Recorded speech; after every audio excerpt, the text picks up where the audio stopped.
Passwords. Why are they so complicated? Why are they so difficult to remember?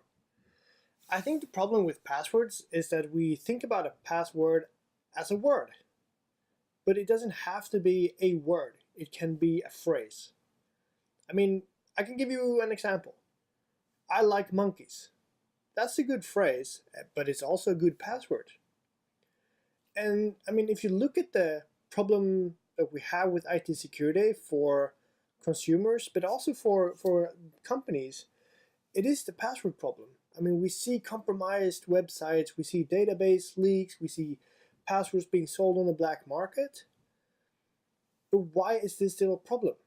And I think the problem is that we reuse the same password over and over again. So you have the same password on Facebook as you have on LinkedIn, as you have on your Spotify account, as you have on your Netflix account.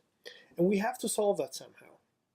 But a lot of people think that it's so difficult to remember a password because the password has to be complicated and complex. Special characters and uppercase and lowercase and numbers and so on. But when you think about it, it's actually not really that complicated. It is only complicated because when we associate a password, a strong password, we associate that with, something that's computer generated. But a password could still be a phrase, as I said in the beginning. It could be, I like monkeys. And you can also make it unique. I mean, it's very simple because you can just make the password unique by taking a unique identifier. I mean, use the power of association. So when you want to create a password for, let's say, Facebook, you can use the phrase, I like monkeys. Then, as you know, it's required to have a special character. Take a special character like an exclamation mark or a underscore or whatever. And then you just put a word, and it's the word that you associate with that website that you're trying to register on. So for Facebook, it might have been I like monkeys exclamation mark blue because of the color of the logo. What if I want to generate a password for Netflix? I like monkeys exclamation mark movies. And if this is still too complicated for you, you can use a password manager.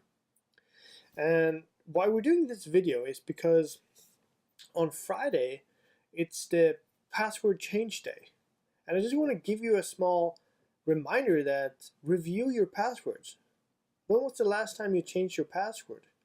And if you are going to change your password, think about a simple way to make it long, a little bit complex, but most importantly, something that you can remember. And a lot of security experts has said that a password should never be personal because then it can be easily guessed. Kind of true, but if you make it personal, not too personal, it's still easy for you to remember. Because if you take something, this phrase that I'm talking about, if you create this phrase and make the phrase personal to you, like a movie that you really like, or a quote from a famous person that you will remember, something that it's personal to you, you can create some really strong passwords. Thank you for listening.